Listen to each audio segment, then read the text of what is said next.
Just like ordinary variables, arrays can be initialized as well. Think about what that means.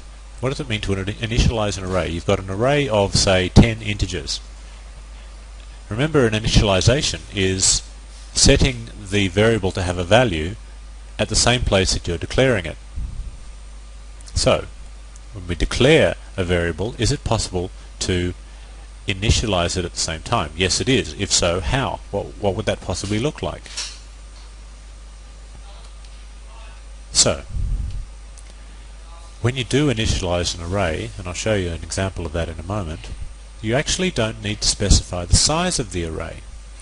So where you might specify that you have an array of 10 integers, you don't need to say that there's 10, because the actual initialization part, where you actually set those 10 values, that will be enough information for the compiler to tell that the array is of size 10.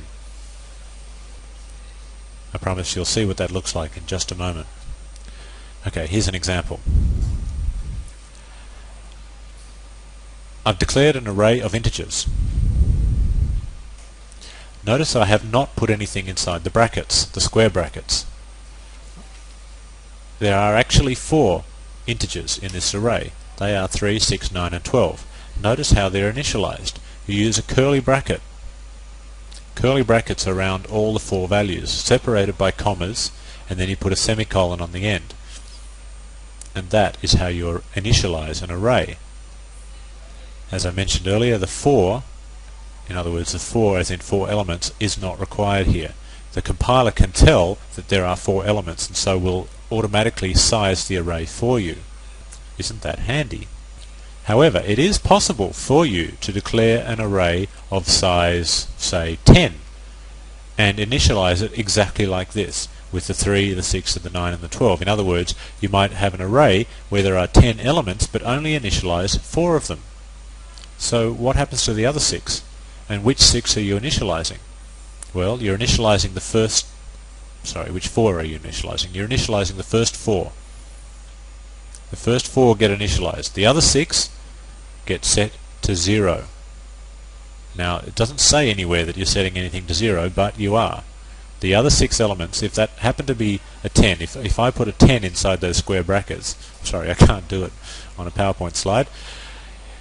If I put a 10 inside those square brackets, oh darn, let's just go and have a look at it in the source code. Why not? Okay, I'll continue that explanation now that I can actually play with the code. Okay, there it is again. It's an array. Now the compiler will decide that that is going to be an array of 4 integers, because I have specified 4 numbers in the initialization. Okay, it is possible to do this, to say there are 10 integers or any number of other integers, and only initialize 4 of them. In that situation, the first 4 get initialized, while the remaining 6 all get set to 0. So they are initialized. The entire array is initialized, but it only 4 of them are explicitly initialized, the other 6 are implicitly initialized. Of course, if you think about it, it would be possible to initialize an entire array of 10 or even 1,000, let's say 1,000 elements could all be initialized to 0 just by doing that. That explicitly sets the very first element to 0, and implicitly all the other 999 elements get set to 0 as well. So that is the fastest way to initialize an array. It's a very, very fast way of doing that. Okay, that's fairly straightforward. Now here we are back in our multi-dimensional array example, the grid example. Remember that? Okay, now let's pretend that this is a grid of a chess grid. So we'll have to go back to 8 by 8, and this will be 8 by 8. In fact, this is the initialization, so we won't need that at all. And back to 8 by 8 here. Okay, now if I want to initialize this grid, this is initialization of a 2-dimensional grid, I can do that. This is how it looks. Obviously I need to put something inside the brackets. What is it? Okay, I'm going to do that magic typing now, so it'll all appear in 1 second.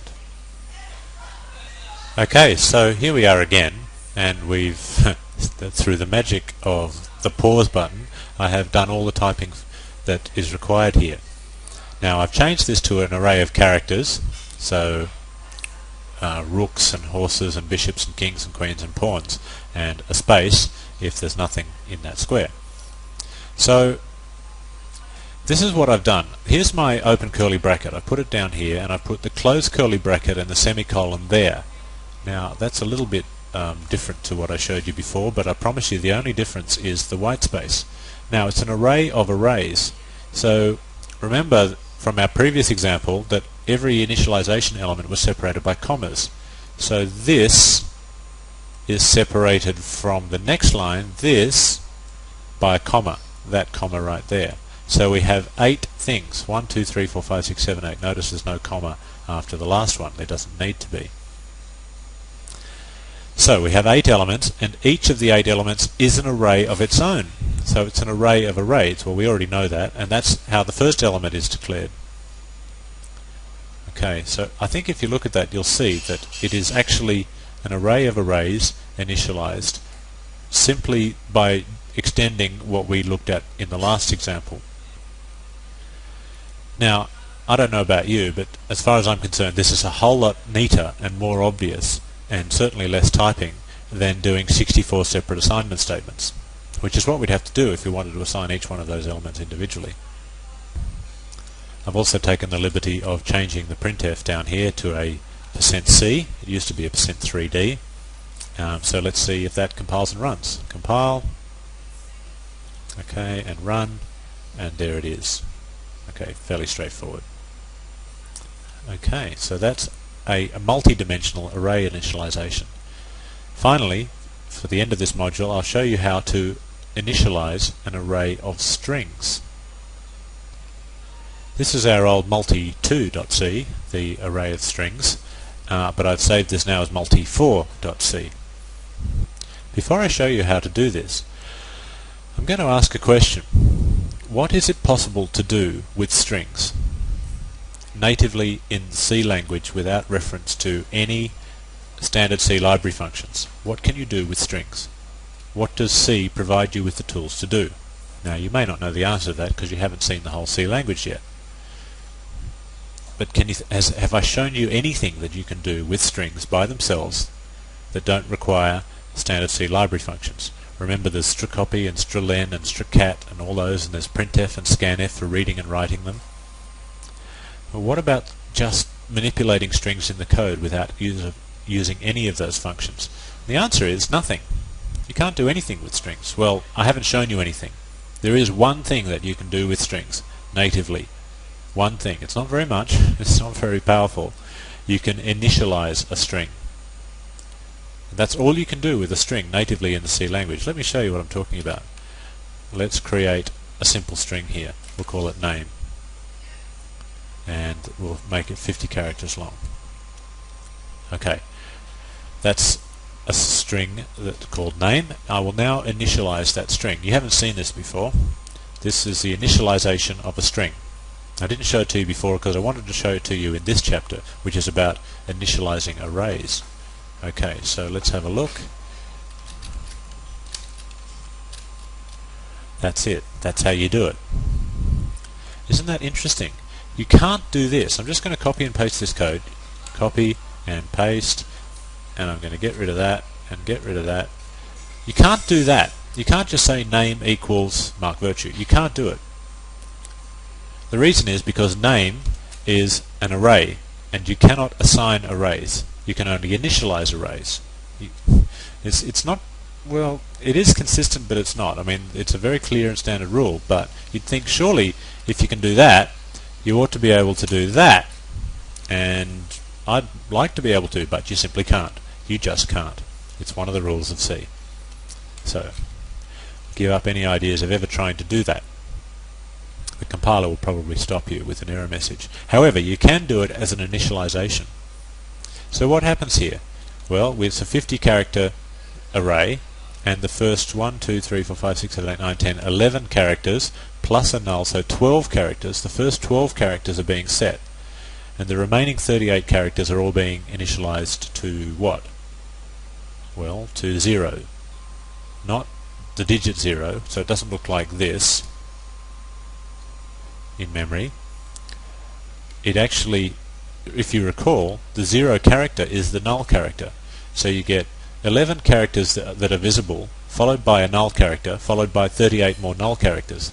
That's actually what gets set into the name array right there. Okay, so now here we have got an array of strings. So let's see if we can initialize an array of strings. Let's do it this way.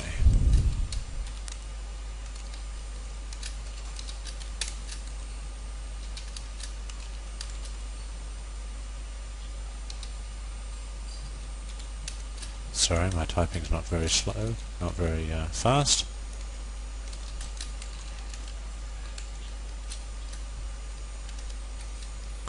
This is how to initialize. There are 5 strings, 1, 2, 3, 4, 5, and there are 5 mentioned here, and each one of them is less than 20 characters. That's good, because it wouldn't fit if one of them was more than 20 characters. You'd probably get a compiler error saying, like for example, if I made this one really long, like that, more than 20 characters, I'd get a compiler error. So I won't do that. But if you recall, I mentioned a short moment ago that when you're initializing arrays, you actually don't need to specify how many elements there are. So I can get rid of that.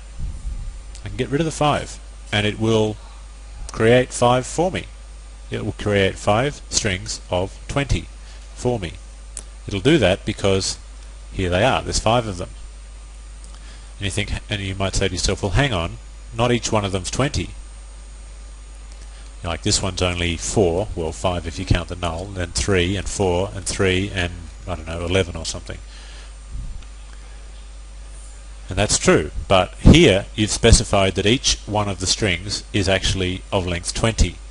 So this will be 4 characters plus a null plus 15 more nulls.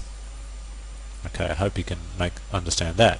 So then you might say to yourself, well then can I do this? Can I say I want to specify no size here and have it pick up the size individually? Well, you can, but it won't know how long to make each one. So then you say to yourself, alright, well what if I make them all of length 3? Like this. Surely I can do that. It might be apparent that to you and me that these are 5 strings, each of length 3, well each of length 4 if you count the null. But the compiler doesn't see it that way. Or perhaps the compiler could see it that way, but compilers don't see it that way. With multi-dimensional arrays, you cannot specify no sizes. You have to specify one of the sizes. In fact, if there was 3 of these, if it was a 3-dimensional array, and that's possible, you must specify 2 of the sizes. You must specify, say, 23 and 12, and you don't have to specify how many 2-dimensional grids we have. But if we've only got 2, then you must specify the size of the inner one. You must. You absolutely must. It is a compiler rule. If you don't believe me, well, I'll show you. I'll compile this one for you. Okay, no errors, 0 errors. Now I will get rid of that 20 and I will compile again. Total errors 4. Elements of array strings have incomplete type. Array size missing in strings. Okay, so clearly we can't do it. We get error messages. So that's about it for initialization. There's really not that much to it. Once you know those rules, you can initialize any sized array that you like, whether it be multi-dimensional or single-dimensional. Thinking about multi-dimensional arrays, how multi-dimensional can you get? Remember I said, okay, we could do this, and then we could do that, and then we could even do that, I suppose. That's a 4-dimensional array, or a 3-dimensional array of strings, if you like. And yes, you can do it. The compiler will essentially let you do it indefinitely. You obviously have to have enough memory to hold these things, and they get awfully big awfully quickly. And it also has to be somewhat sensible to do that. It has to make sense in your head. Now, I've been coding a long time, and I've never come across a commercial need to have anything bigger than a three-dimensional array, and even those are very rare. To be honest, I don't even use two-dimensional arrays particularly often, but sometimes. Three-dimensional arrays, I don't know, maybe 5 times in my programming life. In my commercial programming life, I should say. Academically, you can extend them forever just for the academic exercise of it all. 4-dimensional arrays, never. I've never had to code one. It wouldn't be too hard to code one, it's just extending what we already know. But I wouldn't want to, it's just a little bit too nonsensical. Okay, with that in mind, let's close our chapter on arrays, and I will pose you some exercises.